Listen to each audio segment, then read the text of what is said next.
হুজুর ওয়াজ করেন, ওয়াজ শুনতে শুনতে শহীদ হয়ে যাব, কিন্তু নিয়ত করেছি মাঘ মাস চলছে সকালে ফজরের নামাজ পড়ব। কথা কয় আছে না নাই? তাহলে ইমাম বলতেছে জাহাবানা, আমি কেন সিয়ারের লোক করব না? কারণ সিয়ার ছাড়া বাংলাদেশে যত কামি হোক, এই সিয়ার ছাড়া নামাজ কায়েম হচ্ছে না। কথা বলেন ঠিক কিনা?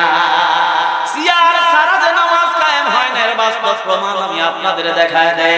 আগামী কাল সকাল বেলা যদি কোনো টুপিওয়ালা কোনো আলেম এই বাংলাদেশের প্রধানমন্ত্রী হয়ে যায়, আল্লাহর কসম শপথ বাক্য পাঠ করার পরে পরের দিন সকাল বেলায় যদি সংসদ ভবনে ঘোষণা করে, ও বাংলাদেশের 17 কোটি মানুষগুলো শুনে নাও, আমি বাংলাদেশের প্রধানমন্ত্রী ঘোষণা করলাম, তোমরা কেউ যদি মুসলমান হওয়ার পরে এক ওয়াক্ত নামাজ কাজা করো 1000 জরিমানা হবে বাবা। যোহর কাজা করলে 2000, মাগরিব কাজা করলে 3000, আসর কাজা করলে 4000, আর এশা কাজা করলে 5000। টাকা যদি না থাকে তাহলে 5 মাসের জেল। আর যে জায়গা থেকে নামাজ না পড়া অবস্থায় ধরা হবে, ওই জায়গাতেই খানার উপরে 200 বার কান ধরে ওঠে বস। এই মন্ডল পাড়া যে মসজিদ করছে, মসজিদ হবে বাজার মসজিদ 2 তলা, এই মসজিদে ধরবে। এখন আপনি মনে মনে চিন্তা করতেছেন, সংসদ ভবনে যদি ঘোষণা হয় আমি নামাজ পড়ব কি করব না, এটা আবার দেখবে কেডা? লাভ হবে না। আপনি যদি এখন ওই রকম ঘর জামাইয়ের মতো মনে করেন, এক বাড়িতে ঘর জামাই থাকে, শ্বশুর নামাজ পড়ে, শাশুড়ি পড়ে, স্ত্রী পড়ে, কিন্তু খাটাস নামাজ পড়ে না। এখন শ্বশুর সকালবেলা ওযু করে আর কয়, এই সুফিয়া, জামাইরে বলে দিস কালকে থেকে যদি নামাজ না পড়ে আমার বাড়ি বন্ধ, ভাত বন্ধ, এই বাড়িতে থাকা হবে না। এখন জামাই শুয়ে চিন্তা, শ্বশুর একটা কাম করলো, এই শীতের দিন ঠান্ডা পানি দেবে, একটা কাজ করলে এখন না পড়লে তো থাকা যাবে না। এখন পরের দিন সকালবেলা শ্বশুর ওযু করে চলে যাচ্ছে, ওর মনে ধান্দা শ্বশুর তো সকালবেলা এই জামাই মেয়ের ঘরে ঢুকবে, কারণ জামাই মেয়ে কি অবস্থায় আছে এটা তো শ্বশুর জানে না, এই জন্য ঢুকবে না। ওর চিন্তাধারা শ্বশুর ঢুকবে না। এই জন্য ল্যাপের তল থেকেই বলতেছে হাইয়া আলাস সালাহ, হাইয়া আলাল ফালাহ, কদ কামাতিস সালাহ। শ্বশুর চিন্তা করতেছে, না গতকালের ওয়াজে কাম হয়েছে, আসলে ওয়াজে কাম হয়েছে। এখন আপনারা যদি মনে করেন দুনিয়ার জমিনে সংসদ ভবনে যদি ঘোষণা হয় আমি নামাজ পড়লাম কি পড়লাম না তা দেখবে কেডা? দুনিয়ার জমিনে এই কথা বললে চলবে না। ডিজিএফআই থাকবে, ডিবি থাকবে, পুলিশ থাকবে, ইন্টেলিজেন্স বাহিনী থাকবে, র‍্যাব থাকবে, এমনকি নামাজের তদারকির জন্য স্পেশাল বাহিনী তৈরি করা হবে। আপনি কোনো মতো যদি নামাজ না পড়ে ধরা পড়েছেন, তাহলে 5 ওয়াক্তের জন্য কয় হাজার, না দিতে পারলে কয় মাসের জেল, আর যে জায়গায় ধরবে 100 বার উঠবস। এখন মনে করেন 1:30 বাজে এই মন্ডলপাড়া মসজিদের সামনে দিয়ে শান্তু মিয়া বেড়ি টানতে টানতে চলে যাচ্ছে কুমোশানে,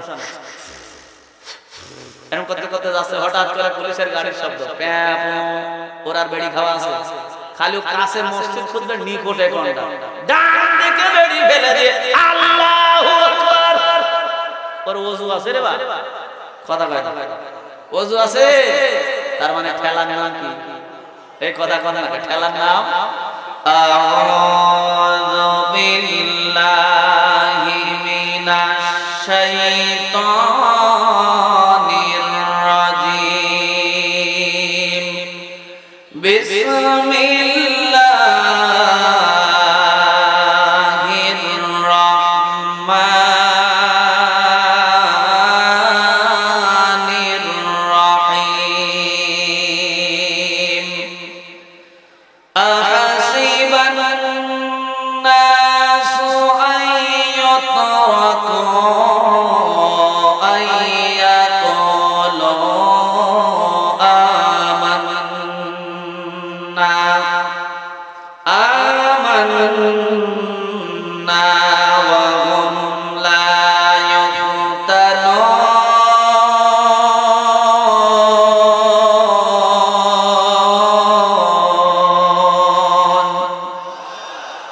وَلَقَدْ فَتَنَّا الَّذِينَ مِن قَبْلِهِمْ فَلَيَعْلَمَنَّ اللَّهُ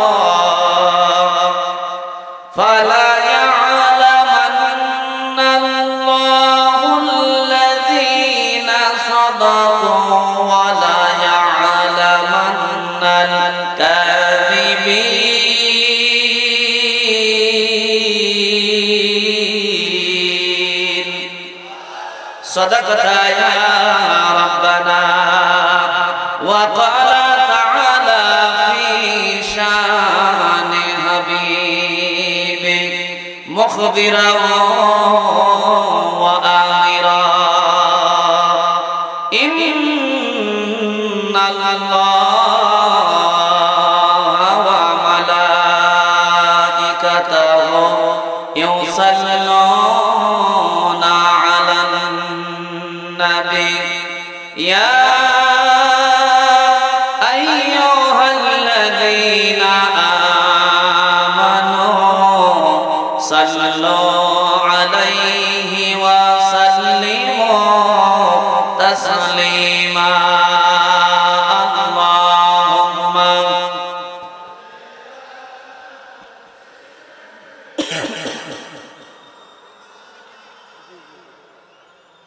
وعلى آل سيدنا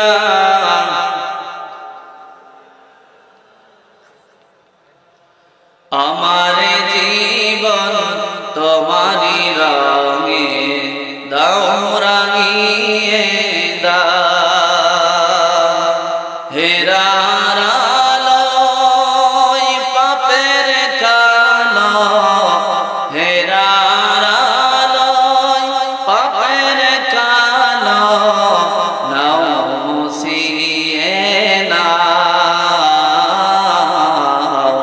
আমার জীবন আল্লাহ তোমারি রঙে দাও রাঙিয়ে দাও চাইনি আমি তবু তুমি করলে সবই দান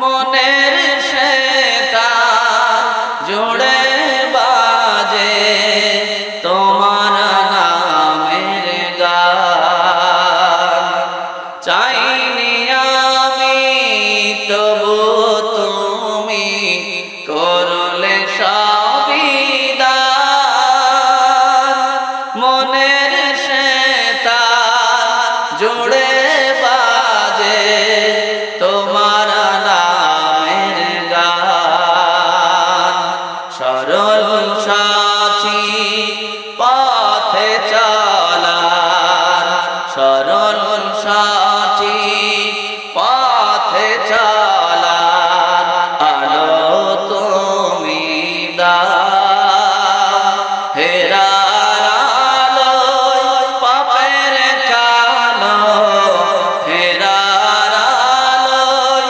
পাপের কালো নাও মুছিয়ে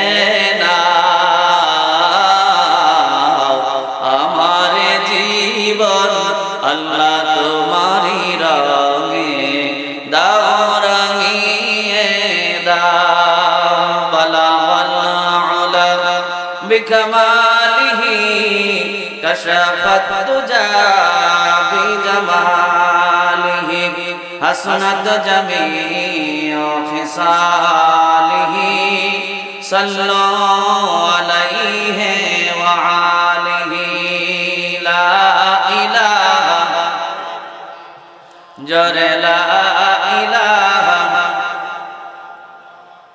লা ইলাহা আতর আছে আতর আতর আতর লা ইলাহা লা ইলাহা লা ইলাহা ইল্লাল্লাহ মুহাম্মাদুর রাসূলুল্লাহ সাল্লাল্লাহু গোপালপুর মন্ডলপাড়া নাম মন্ডল এরা কোন সময় গন্ডগোল করে নাকি এত সুন্দর আয়োজন করছে এটা কি গন্ডগোল করার রাস্তা নিঃসন্দেহে মানুষদেরকে কোরআন শোনার একটা সুব্যবস্থা করে দিয়েছে এইজন্য এই মন্ডলদের সাথেও জন্য কবরে গিয়ে কোনো ফেরেশতা গন্ডগোল না করে জোরে কোন আমি এই যে কার কোরআন করলেন আপনি যদি আপনার আরেক ভাইয়ের জন্য ভালো দোয়া করেন এই দোয়া আগে আল্লাহ আপনার জন্য কবুল করবেন তাহলে এই মন্ডল পাড়ার লোকের জন্য ভালো দোয়া করলে আল্লাহ ওইটা আপনার জন্য আগে কবুল করবেন আল্লাহ পাক যেন কবরের মধ্যে তাদেরকে সসম্মানে জান্নাতের উচ্চ মাকাম দান করেন, সকলে বলে আমিন। গোপালপুর মন্ডলপাড়া বাইতুল ফালা জামে মসজিদের উন্নতি করবে। আমি আর যে জায়গায় যাচ্ছি এই পোস্টার সংশোধনের জন্য দুইটা কথা বলি। এই যে লিখছেন মা জামে মসজিদের উন্নতি করবে, বিসমিল্লাহ বলেন, কথা বলা নিয়ত যদি পরিশোধিত হয় ওই নিয়তের মধ্যে বরকত ঢেলে দেন কে? আওয়াজ দিয়ে বলেন। তাহলে আমরা যদি লিখতাম বাইতুল ফালা জামে মসজিদের উন্নতি এবং মানুষের হেদায়েতের লক্ষ্যে বিশাল তাফসীরুল কোরআন মাহফিল, কথাটা ভালো হতো না? কারণ নিয়ত যদি পরিশোধিত হয়, আপনি একটা ঘর করতেছেন, এই ঘরের জানালা কাটার সময় নিয়ত করতেছেন আল্লাহ আমি যেন এই জানালা দিয়ে মসজিদের মুয়াজ্জিনের আযান শুনতে পাই, ভালো না খারাপ? তাহলে এই নিয়ত করে জানালা কাটার কারণে আল্লাহ মনে হয় সূর্যের আলো ঢোকানো বন্ধ করে দিবে, অক্সিজেন আবর্জনা ফেলা কোনটাই বন্ধ করবেন, এটা এক্সট্রা পাবেন। কিন্তু এই নিয়ত করার কারণে জানালা থাকবে যতদিন, সওয়াব হবে। এই জন্য আমরা নিয়ত পরিশোধিত করি। এরপরে 2 নম্বর ভুলটা হচ্ছে ইসলামী জালসা। হ্যাঁ, আমরা 2024 এর 5 আগস্টের আগে মায়ের ভয়ে, কিসের ভয়ে অনুমতি দেই না, ঘুরতে ঘুরতে রক ছেড়ে। এই জন্য দুয়ার মাহফিল, ইসালে জালসা, ইসালে সওয়াব, ইসলামী জালসা এই বলে বলে তাফসীরুল কোরআন মাহফিল গুলি করেছি। কেন? তাফসীরুল কোরআন মাহফিলের কথা শুনলে শয়তান দুনিয়ার জমিনে জানে, কোরআনের ব্যাখ্যা শুনলে মানুষ আল্লাহর পথে আসবে, কথা বল ঠিক না বেটি? এই জন্য কোরআন থাকে যে জায়গায় শয়তানের চুলকানি থাকে ওই জায়গায়, কথা বল ঠিক না বেটি? এই জন্য কোরআন শব্দ যদি এই জায়গার সাথে থাকতো আজকের এই মাহফিলের মান মর্যাদা আরো বেড়ে যাবে, কথা কয় না রে বাঙালি? কেন বললাম? কোরআন যে জায়গায় লেগেছে ওই জায়গার দাম আল্লাহ পাক বাড়ায় দিয়েছেন, কথা কন ঠিক না বেঠি? কোরআন লেগেছে হযরত ওমরের সঙ্গে। ওমর এমন একটা জীবন পেয়েছিলেন, আল্লাহ রাসূল বলেছেন লা নবিয়্যা বা'দা, আমার পরে কেউ নবী হবে না। যদি কেউ হতো লাকানা ওমর, আল্লাহ পাক ওমরকে নবী বানায় দিতেন। এই ওমরকে মক্কার কেউ চিনতো না, জিরো ছিল। ওমর কোরআনের কাছে আসার কারণে আল্লাহ পাক তার মর্যাদা বাড়ায় হিরো বানায় দিয়েছেন, জোরে বলেন ঠিক না বেঠি? এই জন্য কোরআন শব্দ যে জায়গায় লাগে, কোরআন যে জায়গায় লাগে তার মান মর্যাদা বাড়ায় দেন কে? প্র্যাকটিক্যাল বোঝানোর জন্য বলছি। এই যে কোরআন, এই কোরআনের উপরে ময়লা আবর্জনা নাতে যাতে করে না পড়ে এই জন্য একটা জিনিস দিয়ে, এটার নাম কি? গেলাফ, জুজদান, কোরআনের জামা, যে যাই নামেই ডাকেন না কেন, এই কাপড়টা কিন্তু বেশি দামের দেই না, কথা কয় না? সর্বোচ্চ হলে 10 টাকা গজের কাপড়। কিন্তু এই একই লোক ওর টেলিভিশন, রঙিন টেলিভিশনের উপরে লাগাইছে 500 টাকা দামের মকমলের কাপড়। তুই ঢুকে দেখ খালি কবরে মায়ের প্রেমার চোখে মুখে মারে। আল্লাহ বলতো টাকা দিলাম আমি আর ফুটানি মারো তুমি। আমার কোরআনের উপরে 10 টাকা গজের কাপড় আর তোমার টেলিভিশনের উপরে মকমলের চাদর, মায়ের আছে না নাই? তারপরে ওই 10 টাকা গজের কাপড়ের দাম আল্লাহ কমায় দিয়েছেন মনে হয়। ভালো করে লক্ষ্য করুন, এই কাপড়টা যখন কোরআনের উপরে থাকে, কোরআনটাকে যখন চুমু খান সবার আগে চুমুটা কিন্তু কাপড়ের উপরেই লাগে। এই 10 টাকা গজের কাপড়ের তেমন কোনো দাম ছিল না, এই কোরআনের সঙ্গে লাগার কারণে এর মান এবং মর্যাদা বাড়ায় দিয়েছেন সেদিকে। আবার ভালো করে লক্ষ্য করেন, একই কাঁঠাল গাছের 2টা তক্তা আপনি চিরাই করলেন। একটা তক্তা বাড়ির সামনে দরজার কিনারায়, যাকে আমরা বাংলা ভাষায় পৈঠে বলি, দরজার নিচে এই তক্তাটা পারলেন এই কারণে যাতে করে ঘরের মধ্যে ধুলাবালি এবং কাদা নিয়ে উঠতে না হয়। আর এই একই গাছের আরেকটা তক্তা দিয়ে আপনি কোরআন তেলাওয়াত করার জন্য যে জিনিসটা বানানো হয় এটার নাম কি? আওয়াজ দিয়ে বলেন। একই তক্তা একটা পায়ের তলায় দিলেন, আরেকটা রেহাল বানালেন। এবার লক্ষ্য করেন, রেহালটা যখন কোরআনের সঙ্গে থাকে, আপনি কোরআন যখন বুকের সঙ্গে লাগান, রেহালটাকে সঙ্গে করে সুন্দর করে বুকের সঙ্গে জড়ায় ধরেন। আল্লাহর কসম করে বলে, এই কাঁঠাল গাছের তক্তার কোনো দাম ছিল না, এই কোরআনের সঙ্গে লাগার কারণে এই তক্তাটার দামও আল্লাহ বাড়ায় দিয়েছেন, কথা বলেন ঠিক কিনা? আবার প্র্যাকটিক্যাল এবার ওয়াজ দেখে নেন, আমার আপনাদের সামনে আছে। আমি আলিম আলিমা আলেম না ভাই, হুজুর আবার কি বলে শুনেন, আলেম, বক্তা, মুফতি, কারি, হাফেজ এগুলি ক্যাটাগরি আছে। আমি নিজেকে আলেম বলি না, আলেম অনেক বড় জিনিস। আমি একজন ইসলামী কথাবার্তা বলি, ইসলামী বক্তা, কথা কন ঠিক না বেঠিক? আমার বাজানরা লক্ষ্য করে। তবে এই জায়গায় আপনারা বসিয়েছেন একটা কারণে, আমি আলী মুর্তজা কোরআনের অথই সাগর থেকে যার পরিমাণ জ্ঞান আল্লাহ পাক কোরআনের আমার মধ্যে দিয়েছেন বিধায় আপনারা সম্মান দিয়ে এই চেয়ারে বসেছেন। কথা কি ঠিক? আমার ভিতরে যদি কোরআনের আলোচনা, কোরআনের জ্ঞান, কোরআনের ইলম না থাকতো, আমি দুনিয়ার জমিনে আজকে ওই জায়গায় বসে থাকতাম। কথা বলেন ঠিক কিনা? এই জন্য দুনিয়ার জমিনে কোরআন যে জায়গায় লাগে, যার কাছে থাকে তার সম্মান বাড়ায় দেন কে? এই জন্য সন্তানকে দুনিয়ার জমিনে আলেম বানাতে হবে। কেননা দুনিয়ার জমিনে সবচাইতে উত্তম মানুষ হলো তারা, খায়রুকুম মান তাআল্লামাল কুরআন ওয়া আল্লামা, যারা কোরআন পড়ে, যারা পড়ায়, যারা শিখে, যারা শিখায়, যারা কোরআনের জন্য সময় ব্যয় করে, এর চাইতে ভালো মানুষ দুনিয়ার জমিনে আর একটাও হতে। এই জন্য আমার বাজানরা লক্ষ্য করে, সামান্যভাবে এখানে যারা বসে আছেন, আজকে বাংলাদেশের শিক্ষা ব্যবস্থা কবরস্থানে চলে গেছে। আমি প্র্যাকটিক্যাল বোঝাই দিই, আপনি ক্লাস 5 এর একটা ছাত্র পেশাব করার কোয়ালিটি দেখবেন, আর হাফেজিয়া মাদ্রাসার মক্তবের ছাত্রের একটা পেশাব করার কোয়ালিটি দেখবেন। 5 এ যেটা পড়ে ওইটা দাঁড়ায় হোসপাইস বাইরে মেশিন বাই করে ছাড়ি, আর দেখবেন যে যেটা মক্তবের ছাত্র সুন্নতি কায়দায় বসে সুন্দর করে পেশাব করে কুলুপ ধরে ইস্তেনজা করে সুন্দর পরিবেশ আবার বের হয়েছে। এইটা হবে সুসন্তান, আর ওইটা কি হবে? কবরের কাছে যাবে।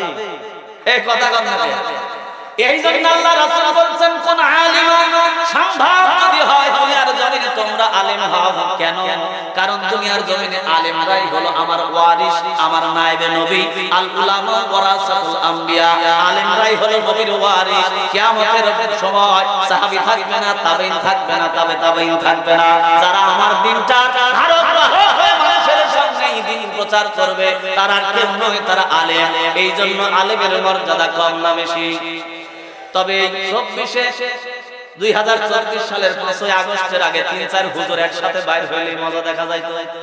যাদের হুজুর দেখলে গা জ্বলে, এরা মনে করতে কি জানেন, 3-4টা হুজুর একসাথে দেখলে তাকা থাকতো, কি রে এ সিরিয়াখানা থেকে ছাড়া পাইছো, এরকম করে তাকায় থাকতো, মানে আজীব জিনিস দেখে নাই কিনা।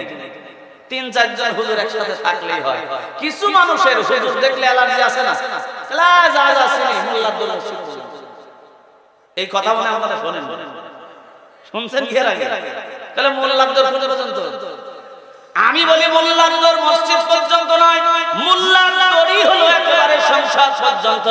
ভালো করে লক্ষ্য করুন, নবী মুহাম্মদুর রাসূলুল্লাহ সাল্লাল্লাহু আলাইহি ওয়াসাল্লাম মক্কা থেকে হিজরত করে ইয়াসরিবে চলে গেলেন। জায়গাটার নতুন নাম হলো মদিনা। এই মদিনা যখন একটা নতুন রাষ্ট্র গঠন হলো, এই নতুন রাষ্ট্রের প্রধানমন্ত্রী হলেন নবী মুহাম্মদুর, জোরে কয় না? তাহলে নবী মুহাম্মদুর রাসূলুল্লাহ যদি প্রধানমন্ত্রী হতে পারেন, তাহলে তার ওয়ারিস সংসদ ভবন পর্যন্ত যাবে না। আর হুজুররা রাজনীতির কথা বললে আপনার গা জ্বলে যে হুজুররা আবার রাজনীতি করবে কেন? না, রাজনীতি প্রধানমন্ত্রী, এমপি, সচিবালয় যদি কেউ চালাতে হয় হুজুররাই চালাবে। হুজুরদের দৌড় মসজিদ পর্যন্ত নয়, পূর্ব থেকেই হুজুরদের দড়ি ছিল সংসদ পর্যন্ত। কথা বলেন ঠিক কিনা? হুজুরের দৌড় মসজিদ পর্যন্ত না। এই কথাটা যে সঠিক নয় এটা বোঝাতে গেলে একটা গল্প শোনানো লাগবে, শুনবেন? এক রাজা বলতেছে, আমাকে যদি কেউ নতুন গল্প শোনাতে পারে আমি ওর অর্ধেক রাজ্য দিয়ে দেবো। ভাই শোনেন, এই আপনারাও শোনেন। এখন হুজুর বলতেছে, জাহাবানা সর্বনাশ করলেন একটা, কেউ যদি নতুন গল্প শোনায় দেয় তাহলে তো অর্ধেক রাজ্য চলে যাবে। এখন রাজা বলতেছে, আরে খাটাস, এই জন্যই তো তুই উজির আর আমি রাজা। তাই বুঝলাম না কথা। বলতেছে, আমার নতুন গল্প শোনার ইচ্ছা যাচ্ছে, আমি শুনবো। শোনার পরে অর্ধেক রাজ্য দেওয়া যাতে না লাগে, এই জন্য শোনার পরে বলতে এই গল্প তুমি আগেই যাবে। কি সিটারের সিটার থাকে। এখন ঘটনাক্রমে অ্যালাউন্স করা হয়ে গেল, এই আজকের মাহফিলের জন্য যেমন 7-8 দিন ধরে মাইকিং হয়, এমন মাইকিং হয়ে গেল। এই যে মন্ডলপাড়া দেখতে পান, এই মন্ডলপাড়া তো এমন গল্পবিদ আছে, ও যদি শ্বাস চলে যায় আর কারো গল্প চলে না। আছে না এরকম গল্পবিদ, যার মুখের সাফার ধরে আর কারো গল্প চলে না। এবার লক্ষ্য করে দেখেন, অ্যালাউন্স যখন হয়ে গেল, ওই এলাকার 5 জন গল্পবিদ রাজার কাছে চলে গেছে ইতিহাস বলার জন্য, কাহিনী বলার জন্য। এটা শুধুমাত্র গল্প নয়, এই গল্পের মধ্যে শিক্ষা আছে। মনোযোগ এদিক ওদিক লাগালে বুঝতে পারবেন না। আমি এই গল্পটা এমনি এমনি আপনাদের সামনে বলার জন্য দাঁড়াই নাই। এই গল্পের মধ্যে বাস্তব বাংলাদেশের শিক্ষা আছে। জোরে কর মারহাবা। শোনায়। রাজা কিছুক্ষণ শুনে মজা নিয়ে বলে, বাবু এত গল্প আমি জানি, কি লাভটা হইলো বলে কি সিটা দেখে আসলে জানে না। ওই যে অর্ধেক রাজ্য দেওয়া লাগবে এই জন্য বলে তুমি জানি। 5 জনই গল্প বলে ফেল, রাজ্য পায় নাই। মন মেজাজ তার বাড়ি চলে আসতেছে। রাস্তায় মোল্লার সঙ্গে দেখা, কার সঙ্গে? ইমাম সাহেবের সাথে দেখা। বলে চাচারা কই গেছিলেন? বলে বাবু আর বলো না, রাজা কি তাল খাড়া করেছে, নতুন গল্প শোনালাম, তারপরে বলে আমি জানি মেজাজটা কেরম খারাপ হয়। এইবার ইমাম সাহেব ডাকতে বলছে, চাচারা রাজাকে নতুন গল্প শোনাতে পারলে কি হবে? বলে তুমি জানো না? কয় না তো। বলে নতুন গল্প শোনালে অর্ধেক রাজ্য পাওয়া যাবে। এখন ইমাম সাহেব বলতেছে, ও এই ব্যাপার, আমি মোল্লাই যদি রাজার সামনে যাই, এক তুড়িতে এই রাজার অর্ধেক রাজ্য কারে নিতে পারি। জোরে করেন আল্লাহু আকবার। এখন এই 5 জনের ইমোশনে হিট লাগি গেছে।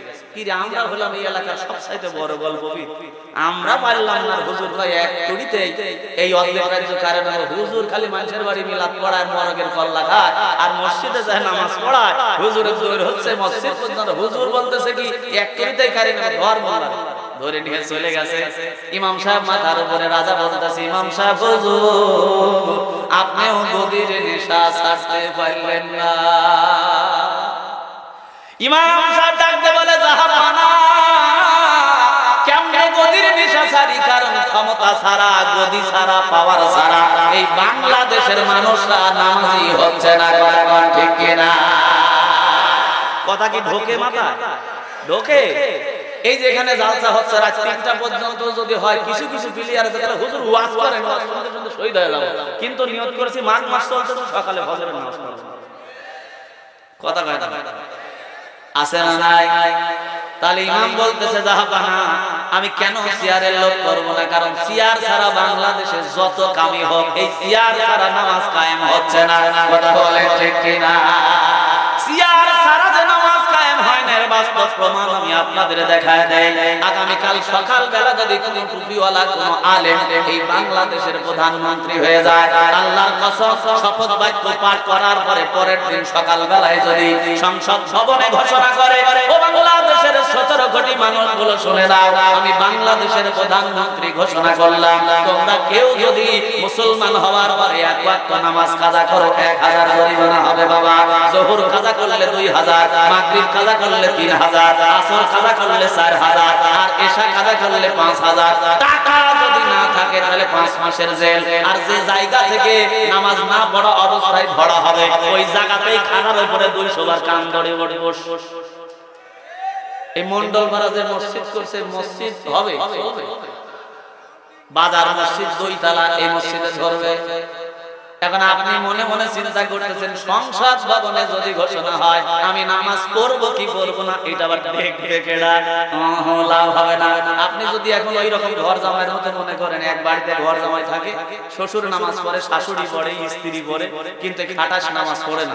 এখন শ্বশুর সকালবেলা ওযু করে আর কয়, এই সুফিয়া জামাইরে বলে দিস কালকে থেকে যদি নামাজ না পড়ে আমার বাড়ি বন্ধ, ভাত বন্ধ, এই বাড়িতে থাকা হবে না। এখন জামাই শুয়ে চিন্তা, শ্বশুর একটা কাম করলো, এই শীতের দিন ঠান্ডা পানি দেবে, একটা কাজ করলে এখন না বললে তো থাকা যাবে না। এখন পরের দিন সকালবেলা শ্বশুর ওযু করে চলে যাচ্ছে, ওর মনে ধান্দা শ্বশুর তো সকালবেলা এই জামাই মেয়ের ঘরে ঢুকবে, কারণ জামাই মেয়ে কোন অবস্থায় আছে এটা তো শ্বশুর জানে না, এই জন্য ঢুকবে না। ওর চিন্তাধারা শ্বশুর ঢুকবে না। এই জন্য ল্যাপের দল থেকেই বলতেছে, হাইয়া আলাস সালাহ, হাইয়া আলাল ফালাহ, কদ কামাতিস সালাহ। শ্বশুর চিন্তা করতেছে, না গতকালের ওয়াজে কাম হয়েছে, আসলেই ওয়াজে কাম হয়েছে। এখন আপনারা যদি মনে করেন দুনিয়ার জমিনে সংসদ ভবনে যদি ঘোষণা হয় আমি নামাজ পড়লাম কি পড়লাম না তা দেখবে কেডা? দুনিয়ার জমিনে এই কথা বললে চলবে না। ডিজিএফআই থাকবে, ডিবি থাকবে, পুলিশ থাকবে, ইন্টেলিজেন্স বাহিনী থাকবে, র‍্যাব থাকবে, এমনকি নামাজের তদারকির জন্য স্পেশাল বাহিনী তৈরি করা হবে। আপনি কোনো মতো যদি নামাজ না পড়ে ধরা পড়েছেন, তাহলে 5 ওয়াক্তের জন্য কয় হাজার, না দিতে পারলে কয় মাসের জেল, আর যে জায়গায় ধরবে কয়শো বার উঠবস। এখন মনে করেন 1:30 বাজে এই মন্ডল পাড়া মসজিদের সামনে দিয়ে শান্তু মিয়া বেড়ি টানতে টানতে চলে যাচ্ছে কুমোশানে, এরকম করতে করতে যাচ্ছে, হঠাৎ করে পুলিশের গাড়ির শব্দ, ওর আর বেড়ি খাওয়া আছে, খালি কাছে মসজিদ খুঁজবে নিকটে কোনটা, ডান দিকে বেড়ি ফেলে দিয়ে আল্লাহু আকবার, ওর ওযু আছে রে বা, কথা কয় না, ওযু আছে তার মানে ঠেলার নাম কি? এই কথা কোন না, ঠেলার নাম। তাহলে দুনিয়ার জমিনে আমার বাজানরা লক্ষ্য করেন, প্রধানমন্ত্রী যদি নামাজি হয়, মন্ত্রীগুলি যদি নামাজি হয়, এমপিগুলি যদি নামাজি হয়, সচিবগুলি যদি নামাজি হয়, উপজেলা চেয়ারম্যানগুলি যদি নামাজি হয়, চেয়ারম্যানগুলি যদি নামাজি হয়, মেম্বারগুলি যদি নামাজি হয়, আমি আলী মুর্তজা বলে গেলাম, বাংলাদেশের নামাজি হতে 72 ঘন্টা সময় লাগবে না। চিল্লায় বলেন কথা ঠিক কিনা? ওই কায়দায় যাওয়া লাগবে। আচ্ছা বলেন, পাহাড়ের নিচ থেকে আপনি যদি বাটি দিয়ে পানি শিশে উপরে তুলতে চান, পারবেন? আপনার পানি রক্ত শুকিয়ে যাবে, ঘাম শুকিয়ে যাবে, রক্ত ঝরবে, তাও সম্ভব না। কিন্তু আপনি যদি পাহাড়ের উপর থেকে এক বালতি পানি ছেড়ে দেন, আপনি, কারণ উপর থেকে নিচে আসা কি এই কথা কয় না, উপর থেকে নিচে আসা সহজ, নিচ থেকে উপরে যাওয়া কঠিন। এই জন্য এই জাহাপানার কাছে ইমাম সাহেব বলতেছে, মনে আছে তো আপনাদের? এই ঘটনাটা শুধু এমনি এমনি বলি নাই, এর মধ্যে কাজ আছে। এইবার ইমাম সাহেব ডাক দিয়ে বলছে, জাহাপানা আমি গদির আশা করি একটা কারণে, কারণ বাংলাদেশের সবগুলি নামের আগায় মুহাম্মদ লেখে, কিন্তু ফজরের জামাতে ইমাম আর মুয়াজ্জিন ছাড়া কেউ নাই। আমি নরসিংদী গেছি, ওই দিন গাড়ির ফিটনেস নাই, সকাল শীতের দিন গত বছর। এখন মসজিদে গিয়ে দেখি একটা খালি কাঁপতেছে, ওই ঠান্ডা পানির মাছ মারার পরে ছোটবেলায় আমাদের জন্য করে না, এই দেখ কাঁপতেছে। চাচার বয়স 60-70। আমি বল, চাচা খবর কি, মসজিদে এত বড় ফাঁকা কেন? ভাই মাস চলে কোনটা উদ্দেশ্য পাও না? তাই গেল মাঘ মাস, কয় এই জন্য কি অবস্থা? আপনি আছেন কে? ভাই বেতন আমি আসতাম। তার মানে কেডা? মুয়াজ্জিন। কারণ ও না ডাকলে তার বেতন হবে না। কথা কোন ঠিক না? ঠিক। আমার বাজানরা লক্ষ্য করেন, এইবার ইমাম সাহেবকে রাজা ডাকতে বলতেছে, তাহলে তো বাবু তুমি অপমান তোমাকে করতে চাই না, তুমি যখন হবে তাহলে তো আমার করার কিছু নাই, তাহলে গল্প শুরু করো, ইতিহাস শুরু করো। আমি জানি মোল্লার দর মসজিদ পর্যন্ত এই জায়গায় গিয়ে ঠেকবে, কিন্তু মোল্লা চাপে যারা পড়ে নাই, মাইনকে সিপাই যারা পড়ে নাই, মাইনকে সিপা বুঝেন, ও সামনে যাওয়া যায় না, পিছনে আসা যায় না। মোল্লার তালে যেদিন করবেন সেদিন বুঝবেন মাইন কেসে বা কাকে বলে। এইবার ইমাম সাহেব বলতেছে, জাহাপানা তাহলে কি গল্প শুরু করব? বলে হ্যাঁ। ওই যে জাহাপানার আগের বর্ধিত আছে, শুনে কি বলবে? এ তো আমি আগেই জানি। এবার ইমাম সাহেব বলতেছে, জাহাপানা গল্পটা খুব পুরাতন, মনোযোগ সহকারে শোনা লাগবে। বলে ভনিতা না করে বলো। এখন ইমাম সাহেব বলতেছে, আপনার দাদা আর আমার দাদা একেবারে ল্যাংটা কালের বন্ধু, এমন বন্ধু একজন আরেকজনের জন্য জীবন দিতে পারে, এ কি আপনি জানেন? ওই আগের জিকির, হ্যাঁ আমি জানি। ও জানে না যে কোন জালে ফেঁসেছে, কথা কয় না। এইবার ইমাম সাহেব ডাক দিয়ে বলতেছে, আপনার দাদা হঠাৎ করে কি জানি একটা বিপদে পড়ে গেল, তার টাকার খুব দরকার। আমার দাদার কাছ থেকে 2000 বিলিয়ন কোটি টাকা হাওলা হলো। এই ঘটনা কি আপনি জানেন? কি রে, এখন যদি কয় যে জানি, তাহলে এতদিনের হাওলাতে টাকা দিস নি, ও দিতে গেলে রাজ্য শেষ। কথা ঠিক না? আবার যদি কোনো মতো বলে যে জানি না, তাহলে নতুন ইতিহাস। কথা কয় না, অর্ধেক রাজ্য গেলে কোন দিকে যাবে? এই জন্য সব সময় বলেন না যে মোল্লার দর মসজিদ পর্যন্ত। এই বাংলাদেশে একটা বালিশ কিনতে 10,000 টাকা লাগিয়েছে, তখন আমরা মাথা ঘামাই নাই। এই বাংলাদেশে নেতার খাটের তল থেকে সয়াবিন তেল বের হয়েছে, তখন আমরা মাথা ঘামাই নাই। কিন্তু এই বাংলাদেশে ইসলাম এবং আলেমদের বিরুদ্ধে যখন নির্যাতন চলে এসেছে, তখন আর আলহান হয়ে বসে থাকতে পারি নাই। আশহাদ হয়ে তাকবীরের ধ্বনি দিয়ে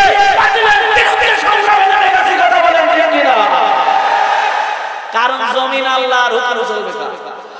জোরে কোন আল্লাহ।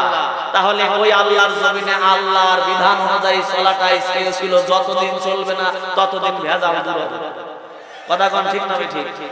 আমি কিন্তু ওয়াজ এখানে শুরু, দাওয়াত বাড়ি গেলে আগে প্লেট ডলে লবণ দিয়ে, বুঝেন, কিছু ঘষাঘষি করে, তারপরে ভাত দেয়, তারপরে দেয় সুজি, তারপরে ডিম, মাছ ভাজা, গরুর গোশত, তারপরে দই।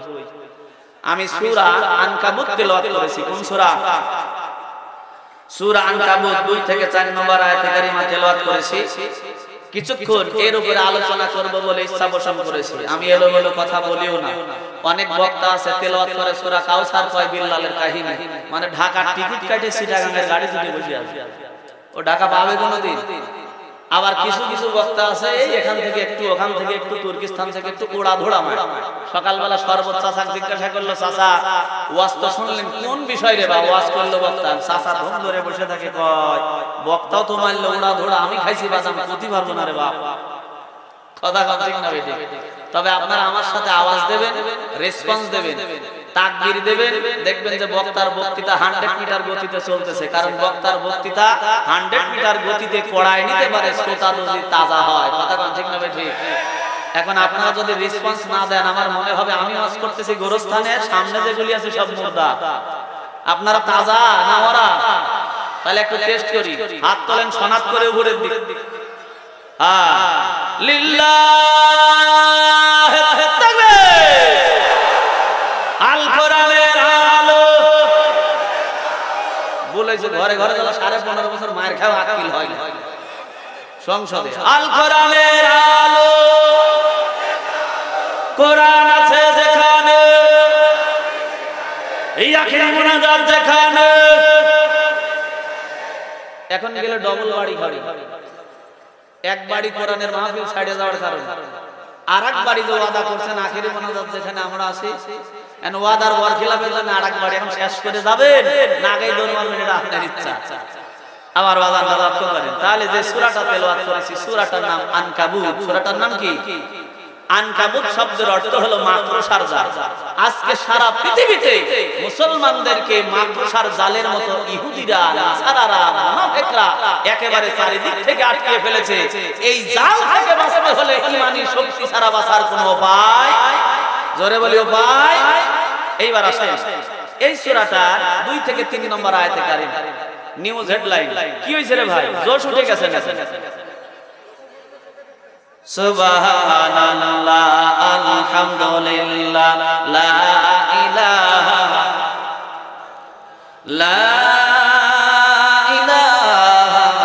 ইল্লাল্লাহ, মুহাম্মাদুর রাসূলুল্লাহ।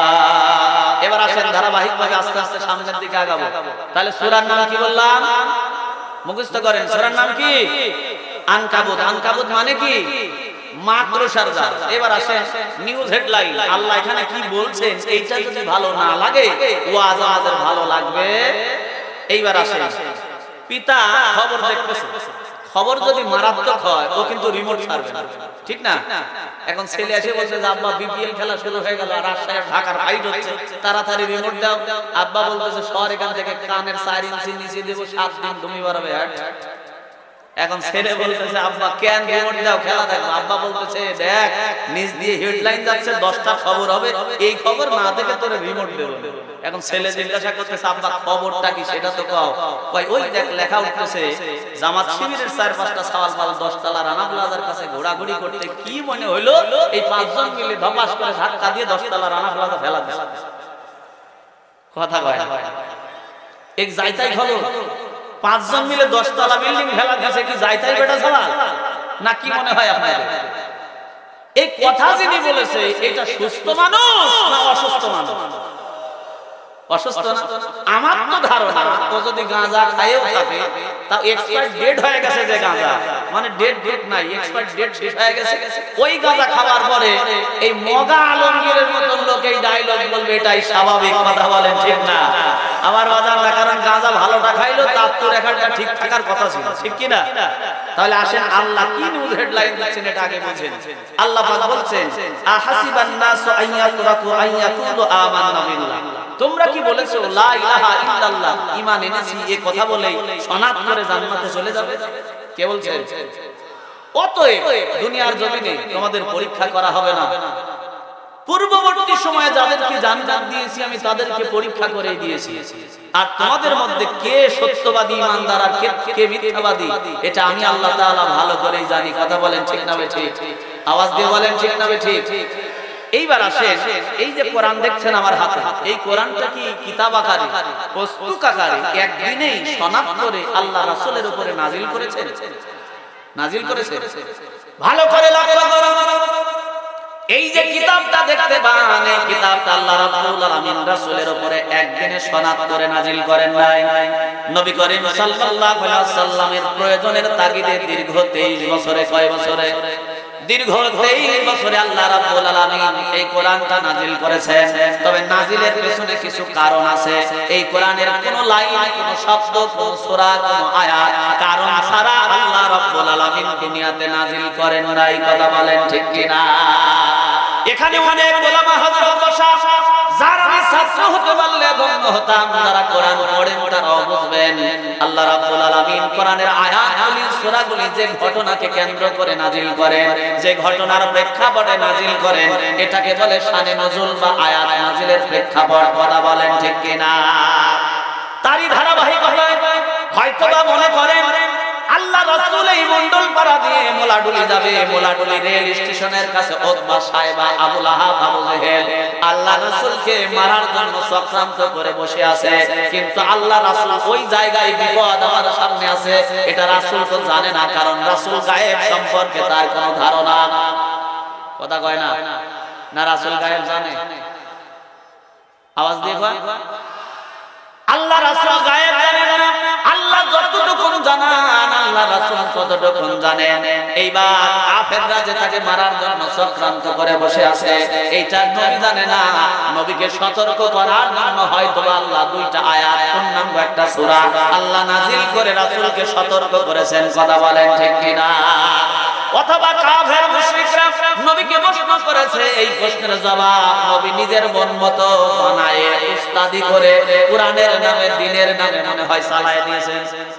আল্লাহ পাক ডাকতে বলেন, কাফেররা যখন প্রশ্ন করেছে, এই প্রশ্নের জবাব আমার নবী দেন নাম ততক্ষণ, জিবরাইল আসে না যতক্ষণ। কথা বলেন ঠিক কি না? আমার আল্লাহ ডাকতে বলেন, ওয়া মা ইয়ানতিকু আনিল হাওয়া ইন হুয়া ইল্লা ওয়াহয়ু ইউহা। আমার নবী যেটা বলে, আমার নবী যেটা করে, আমার নবী যেটাতে মনোসম্মতি দেয়, সেটাও ওহী, সেটাও আমি আল্লাহ বলাই। আমার নবী নিজের থেকে বানায়, কোনো কথা বলে না। চিল্লায়ে বলেন আল্লাহু আকবার। তার মানে আমি বোঝাতে চাচ্ছিলাম কোরআনের এই আয়াতটা নাজিলের পেছনেও কারণ আছে না নাই? কয়েকটা শানে নজুলের মধ্যে একটা বলছি, ভালো করে লক্ষ্য করুন। এই আয়াতটার মধ্যে নতুন মুসলমান যারা, তাদেরকে ঈমানের উদ্বুদ্ধ করা হয়েছে, আর যারা নির্যাতিত তাদেরকে আল্লাহ রাব্বুল আলামিন সান্ত্বনা দিয়েছেন। জোরে কোন মারহাবা। কেমন সান্ত্বনা? ভালো করে লক্ষ্য করুন। নবী করিম সাল্লাল্লাহু আলাইহি ওয়াসাল্লাম হেরেম শরীফের মধ্যে বসা আল্লাহ পাক সূরা রহমানের কয়েকটা আয়াত নাযিল করে দিলেন। রব্বুল মাশরিকাইনি ওয়া রব্বুল মাগরিবাইন ফাবিআইয়ি আলাই রাব্বিকুমা তুকাযযিবান। জোরে বলি আল্লাহু আকবার। আল্লাহর হাবিবের উপরে কোরআন নাযিল হওয়ার সঙ্গে সঙ্গে নবী আমার এদিক ওদিক তাকালেন, ডাক দিয়ে বললেন, ও সাহাবীরা কে কোথায় আছো? তাড়াতাড়ি আসো, কোরআন নাযিল হয়েছে, হেফাজত করো, মুখস্থ করতে থাকো। আব্দুল্লাহ ইবনে মাসউদ এবং কাব রাদিয়াল্লাহু তাআলা পাশেই ছিলেন। লাব্বাইক ইয়া রাসূলুল্লাহ, লাব্বাইক ইয়া হাবিবাল্লাহ বলে হাজির হয়ে গেলেন। আল্লাহ রাসূল ডাক দিয়ে বললেন, মাসউদ রে, ও কাব, আল্লাহ কোরআন নাযিল করেছে, এটার হেফাজত করতে থাকো। হযরত আব্দুল্লাহ ইবনে মাসউদ এবং কাব রাদিয়াল্লাহু তাআলা আল্লাহ নবীর কাছে মশক করে করে সূরা রহমানের আয়াতগুলি মুখস্থ করলেন।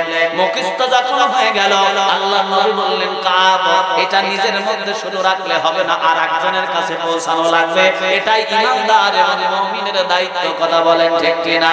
বাল্লিগু আন্নি ওয়ালাউ আয়া। দুনিয়ার জমিনে তোমার কাছে যদি একটা শব্দ, একটা আলিফ পরিমাণ, একটা বাক্য পরিমাণ জ্ঞান থেকে থাকে, এটা আরেকটা মানুষের কাছে পৌঁছানোর দায়িত্ব হলো তোমার। চিল্লায়ে বলেন ঠিক কি না? আব্দুল্লাহ ইবনে মাসউদ এবং কাব চিন্তা করলেন, নবী গো, তাহলে তো গ্রামের মধ্যে ঢোকা লাগবে, আমার আরেক ভাইয়ের কাছে দাওয়াতটা পৌঁছানো লাগবে। আব্দুল্লাহ ইবনে মাসউদ এবং কাব রাদিয়াল্লাহু তাআলা নিজের বাড়ির দিকে রওনা দিলেন। তবে বাড়িতে যাইতে হবে এমন একটা মানুষের বাড়ির সামনে দিয়ে, যার নাম হলো মিস্টার আবু জেহেল। চেনেন আপনারা? তারে চেনেন না? কে আইছিল আপনার বাড়ির কাছে নাকি?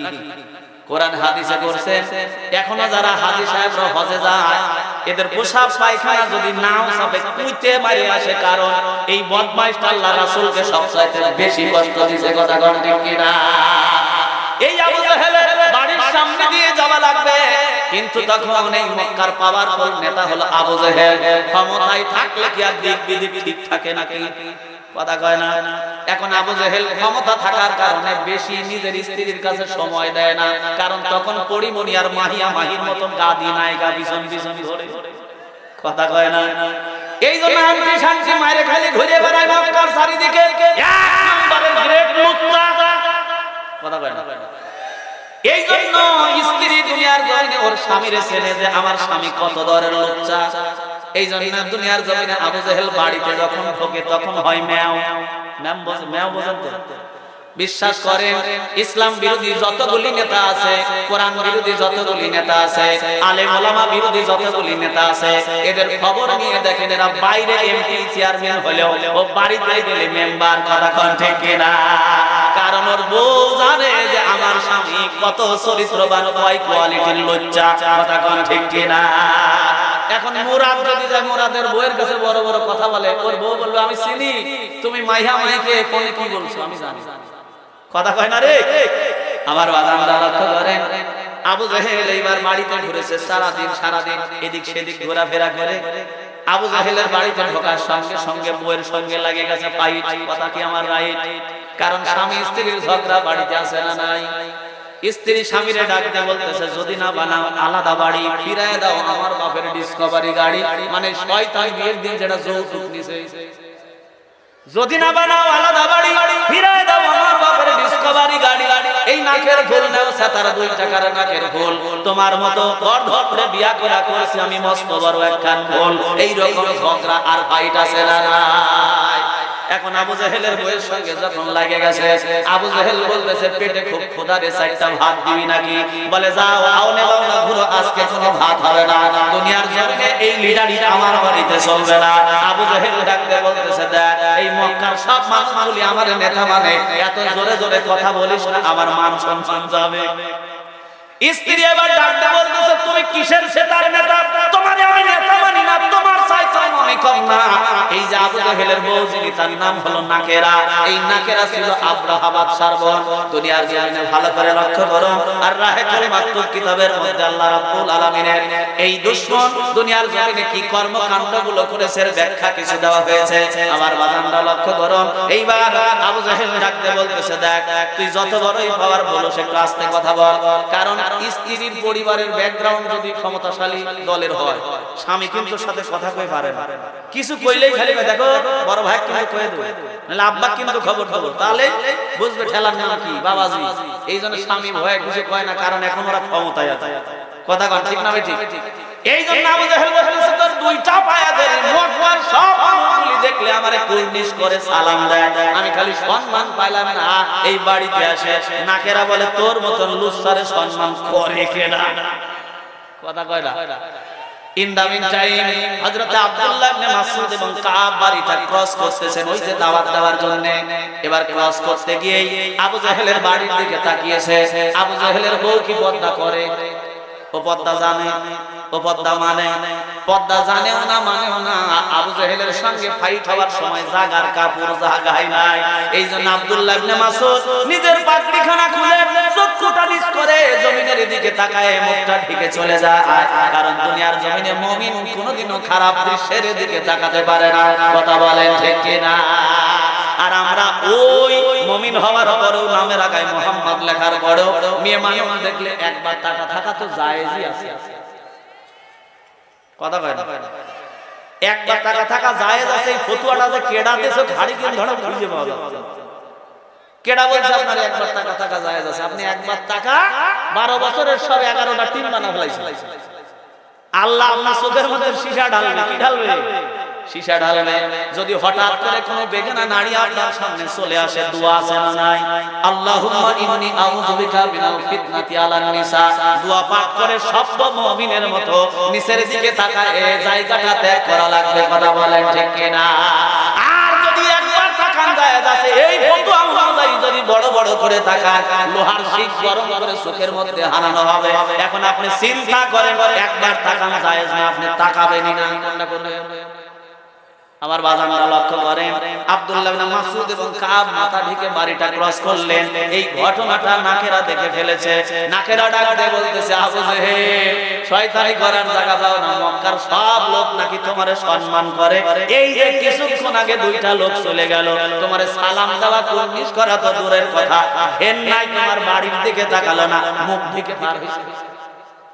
কথা কয় না? আসলে কি আব্দুল্লাহ ইবনে মাসউদ এবং কাব এই জন্য মুখ দেখছে কারণে, কারণ ওর বইয়ের জাগার কাপড় জাগায়। আমার বাজানরা লক্ষ্য করেন, আবু জেহেল এইবার এতক্ষণ ছিল বিড়াল, এক হাত দিয়ে গেট পার হয়ে ডাক দিয়ে বলতেছে, এখন বাঘ হয়ে গেছে। এবার কাছাকাছি যেতে দুনিয়ার জমিনে বলতেছে, তোর নাম কি? আব্দুল্লাহ ইবনে মাসউদ বলে, আমি আব্দুল্লাহ ইবনে মাসউদ। আমার ভাই কাব রাদিয়াল্লাহু তাআলা কোথায় গিয়েছিলি? বলে, আল্লাহ রাসূলের দরবারে গিয়েছিলাম, কোরআন নাজিল হয়েছে, মুখস্থ করতে করতে বাড়ির দিকে রওনা দিয়েছি। আবু জেহেল ডাক দিয়ে বলতেছে, তুমি মুহাম্মাদের দলের লোক।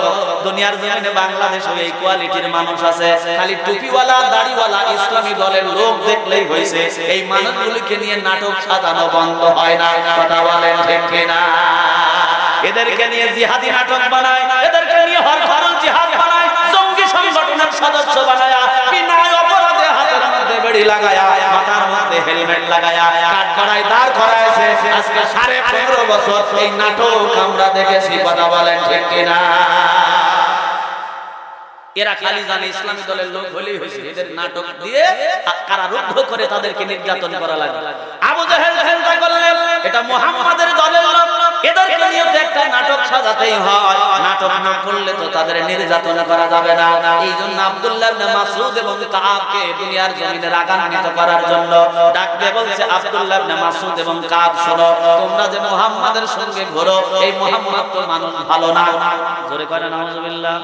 এই মুহাম্মদ তো জাদুকর, এই মুহাম্মদ তো পাগল। সে ডাক দিয়ে বলছে, তোমরা যার পিছনে ঘোরো সে তো হলো দুনিয়ার জমিনে চরিত্রহীন।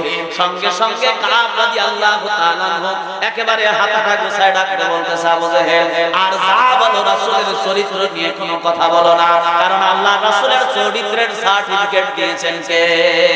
আল্লাহ পাক ডাক দিয়ে বলছেন, ইন্নাকা লাআলা খুলুকিন আযীম। আমার নবীর চরিত্র এত বড় মাপে যে চরিত্র মাপার মতো যন্ত্র আমি পৃথিবীতে আবিষ্কার করি নাই। এত বড় মাপের চরিত্র দিয়ে আমি আমার নবীকে দুনিয়াতে পাঠিয়েছি। চিল্লায় বলেন না মারহাবা। কাব ডাকতে বলছে, আবু জেহেল, ওই নবীর চরিত্র সম্পর্কে যদি তুমি কোনো কথা বলো, তাহলে আল্লাহর কোরআন যা বলেছে, নবী যা বলেছে, তুই তাই। এখন আর ঘোর সন্দেহ হয়ে গেছে, কি রে মুহাম্মদ আমাকে কি বলছে এটা না শুনে আগে কিছু কথা বলা। এখন কাবকে ডাক দিয়ে বলতেছে, কাব, দুনিয়ার জমিনে মুহাম্মদ আমাকে কি বলেছে তাড়াতাড়ি বলো।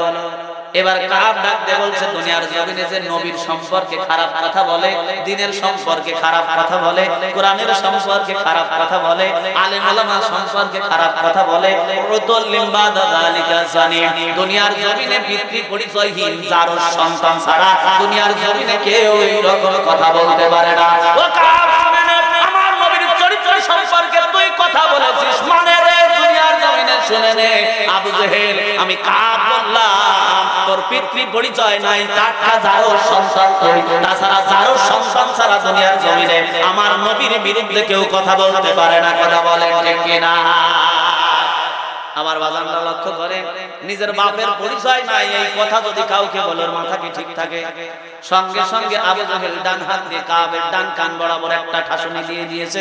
হযরতে কাব জমিনে পড়ে গেছে, কানের থালা ফেটে ফিনকি দিয়ে রক্ত বের হয়। হযরতে কাবকে আব্দুল্লাহ ইবনে মাসউদ রাদিয়াল্লাহু তাআলা হাতটা টেনে ধরে তুললেন, ডাক দিয়ে বলেন, ভাই কাব রে, আর তর্কে জড়াবি না, চল বাড়ি চলে যায়। কাব ডাক দিয়ে বললেন, আব্দুল্লাহ ইবনে মাসউদ, ভাই বাড়ি তো যাব, তবে যাবার আগে একটা ডাইরেক্ট অ্যাকশন মারে যাব, একটু দেরি করো। হযরতে কাব উঠে দাঁড়ালেন, শাহাদাত খানা উঁচু করলেন, ডাক দিয়ে বললেন, আবু জেহেল, আজকে 17 বছর দিনের ভোর রাতে করে ক্ষমতা দখল করে 17 বছর গদি ঠিকায় রেখেছো। এই গদি থাকার কারণে, ক্ষমতা থাকার কারণে, পাসার তলে ক্ষমতার চেয়ার থাকার কারণে আমি কাবের একটা কানের তালা তুমি ফাটিয়ে দিয়েছো। আমি কাব চ্যালেঞ্জ করলাম, open challenge, open challenge, open challenge. এই ক্ষমতার গদি যেদিন উল্টাবে, আমি কাব তোমার 2টা কানের তালায় ফাটায় দেব, চিল্লায় বলেন না মারহাবা।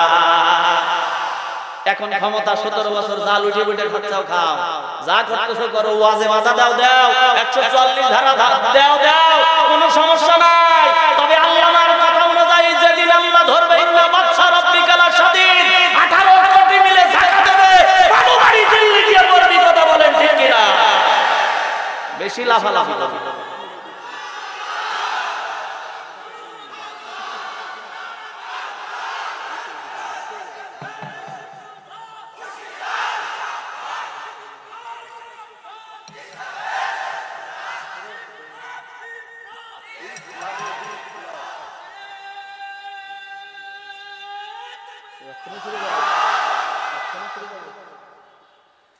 সুবহানাল্লাহ আলহামদুলিল্লাহ লা ইলাহা।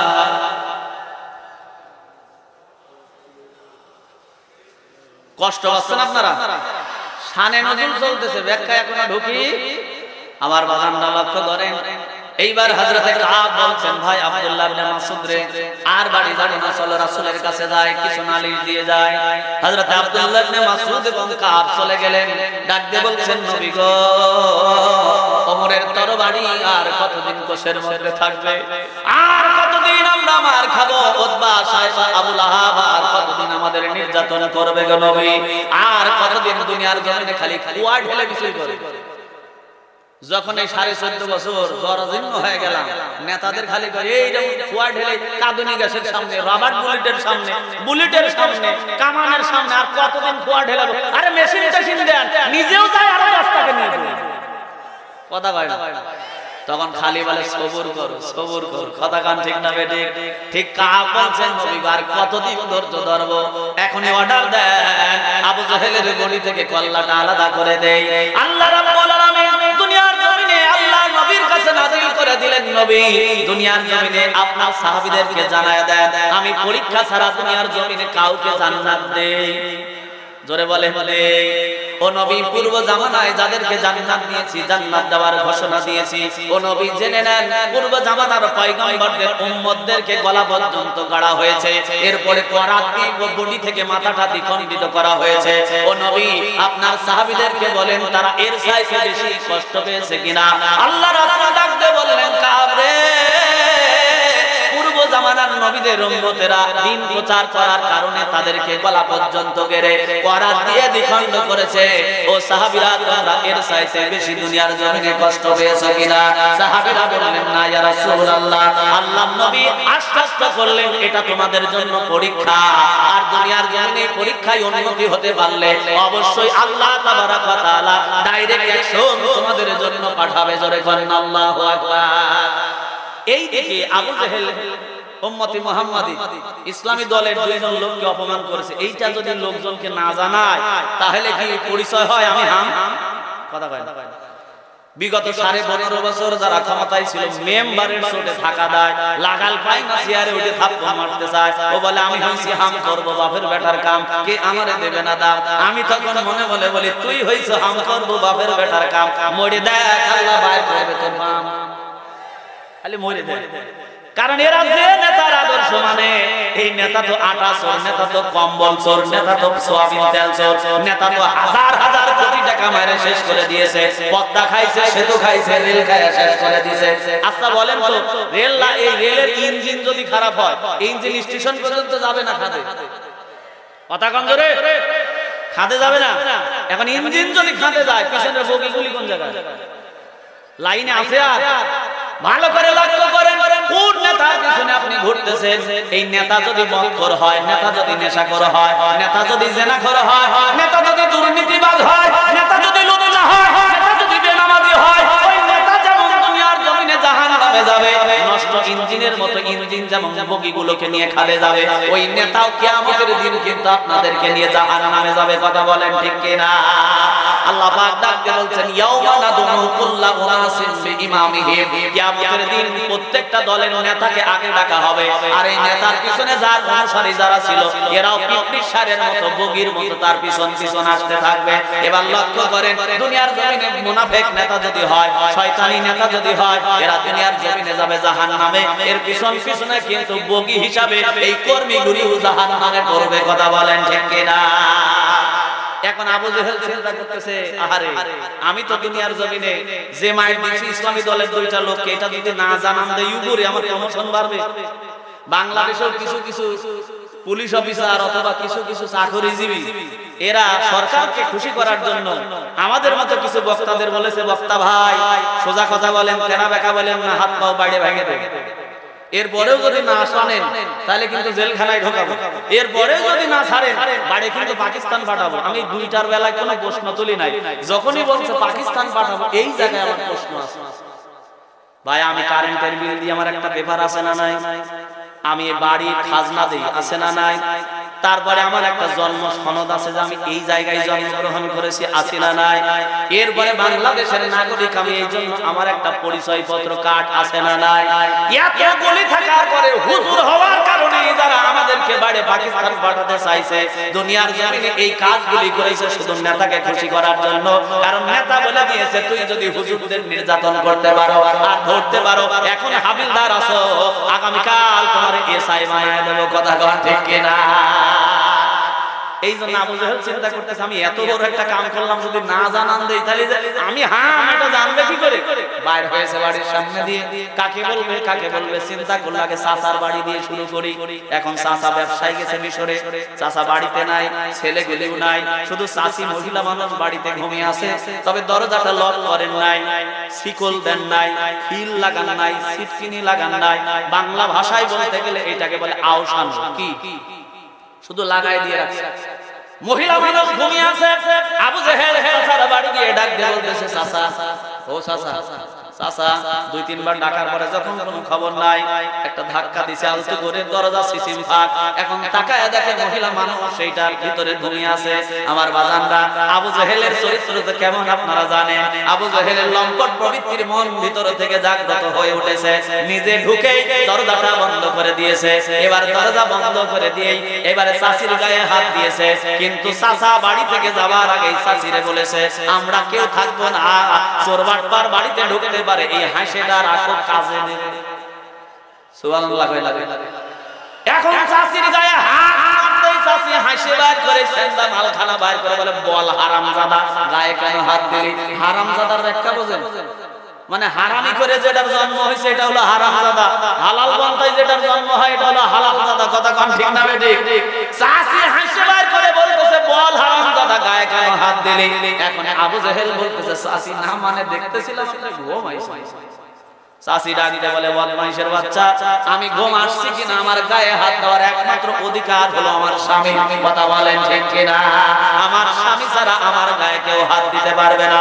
এই কথা বলে চাচি দুনিয়ার জমিনে কোপ তুলতে দেরি আছে, মারতে দেরি নাই। কোন কায়দা কারণে আবু জেহেলের বেঁচে গেল জান, কিন্তু ডান সাইডের কিছু অংশ কেটে পড়ে গেল। চিল্লায় বলেন না মারহাবা। এখন তাকায় দেখে কান টিকটিকির লাজের মতো লাফায়, কান তুলতে গেলে পালানোর দরজা তো নিজেই বন্ধ করেছে, খালি গোল্লা সুদের মতো কুবায় যাচ্ছে, খালি দৌড়াচ্ছে। ঘরের মধ্যে কোন মতো বাম হাত দিয়ে দরজাটা খুলছে। দরজা খোলার পরে কান ধরে চিন্তা করতেছে এই অবস্থায় যদি কবিরাজ বাড়ি যায়, হসপিটালে যায়, ডাক্তারে যায়, সকলে প্রশ্ন করবে কান হারালাম কি করে। তখন তো আমার লুচ্ছামির খবরটা পেপারে উঠে যাবে। কথা কোন ঠিক কিনা? এখন যদি আমি হসপিটালে যাই, কবিরাজ বাড়ি যাই, তাহলে আমি আবু জেহেল যে কত দরের লজ্জা এটা মক্কার সব মানুষ জানবে। না ভাই, ডাক্তারের কাছে যাওয়া যাবে না, প্রাথমিক চিকিৎসা বাড়ি যায়নি। আবু জেহেল বাড়ির কাছে চলে গেছে, গিয়ে দেখে গেট আটকানো। ওই যে স্ত্রীর সাথে কিছুক্ষণ আগে ঝগড়া করছে, এখন বাইরে থেকে ডাকতে বলছে সোনার মানা বাকি, দরজাটা একটু খোলো তো দেখি। এখন নাকেরা বলতেছে বুড়ে বয়সে তোমার বিমূর্তি ধরছে। বলতেছে সাক্ষী চন্দ্র সাক্ষী তারা, তুই আমার মনের ভাড়া। নাকেরা ভিতর থেকে বলে যতই কলা করো আজকে দরজা খোলা হবে না। আর ও চিন্তা করতেছে যে বেগে রক্ত পড়তেছে, এই রক্ত যদি বন্ধ না হয় কিছুক্ষণের মধ্যে রক্ত শূন্য হয়ে মারা যাবো। আবু জেহেল বলছে নাকেরা 5 মিনিটের মধ্যে যদি দরজা না খোলে তাহলে কিন্তু আমার লাশ ঢুকান লাগবে ঘরে। ইমোশনে হিট মারছে। এখন স্বামী তো লুচ্চা হোক, চোর হোক, বাটপার হোক, স্বামী তো। কথা কোন ঠিক না বেঠিক? দরজা খুলে দিয়েছে ঠাস করে মাঝের উপরে। এখন তাকে কান ধরে বসে আছে, খালি রক্ত পড়ে। নাকেরা বলতেছে কি রে কান গেল কই? এখন আবু জেহেল বলতেছে লাতের কসম আমি চাচির ঘরে ঢুকি নাই। ওরে কেউ জিজ্ঞাসা করতে কথা কয় না, মানে মাথার তলে গেড়া রে মা আল্লাহর কি রে আমি গুড় খাই নাই, তার মানে ওই পাকা আছে কথা কোন ঠিক না ঠিক। আমার বাজানরা এই আয়াতের কারিমাগুলি ওই সময় সাহাবীদের উপরে যে নির্যাতন চলতেছিল, এই নির্যাতনের জন্য আল্লাহ পাক তাদের সান্ত্বনা দিয়েছেন। ও রাসূলের সাহাবীরা শুনে নাও, পূর্ব জামানায় যত নবী এসেছে, যত সাহাবীদের উপরে নির্যাতন হয়েছে, তারা কিন্তু এই নির্যাতন সহ্য করে এই পরীক্ষায় উত্তীর্ণ হয়ে আমি আল্লাহ তাদের জান্নাতের সুধান দিয়েছি, জান্নাতের সার্টিফিকেট দিয়েছি। এটাও দুনিয়ার জমিনে মায়ের খাওয়াটা তোমাদের জন্য পরীক্ষা। চিল্লায় বলেন না মারহাবা। আমার বাজানরা আল্লাহ রাব্বুল আলামিন এই আয়াতে কারিমাগুলি যারা নরমুসলিম তাদেরকে দুনিয়ার জমিনে উৎসাহ দিয়েছেন ঈমান আনার জন্য, আর দুনিয়ার জমিনে যারা ঈমানদার তাদেরকে আর উৎসাহ দিয়েছেন এই পরীক্ষায় উত্তীর্ণ হওয়ার কারণে। আমার হবে গোরস্থান কাদের চোখের জলে আমি পাবো পরিত্রাণ, জমিনের মাটি আমার হবে গোরস্থান। কারা আমায় গোসল দেবে, কে জানিবে কাফন, কারা আমায় ভালোবেসে করে দেবে দাফন, কারা আমায় গোসল দেবে, কে জানিবে কাফন, কারা আমায় ভালোবেসে করে দেবে দাফন, কারা আবার পাশে বসে, কারা আবার পাশে বসে পড়বে আল কোরআন, কোন জমিনের মাটি আমার হবে গোরস্থান, কোন জমিনের মাটি আমার হবে গোরস্থান। কার কাঁধে চড়ে আমি কবর দেশে যাব, জানি না কার মোনাজাতে আল্লাহ তোমার রহম পাবো। চিল্লা বলেন না মারহাবা। কার কাঁধে চড়ে আমি কবর দেশে যাব, জানি না কার মোনাজাতে আল্লাহ তোমার রহম পাবো। কার কারণে করবেন ক্ষমা আল্লাহ, কার কারণে করবেন ক্ষমা আমার আল্লাহ মেহেরবান, কোন জমিনের মাটি আমার হবে গোরস্থান। লা ইলাহা, কেউ দাঁড়াবেন না বসেন, কেউ দাঁড়াবেন না, আলোচনা মজা লাগবে ইনশাআল্লাহ বলছি বসেন। লা ইলাহা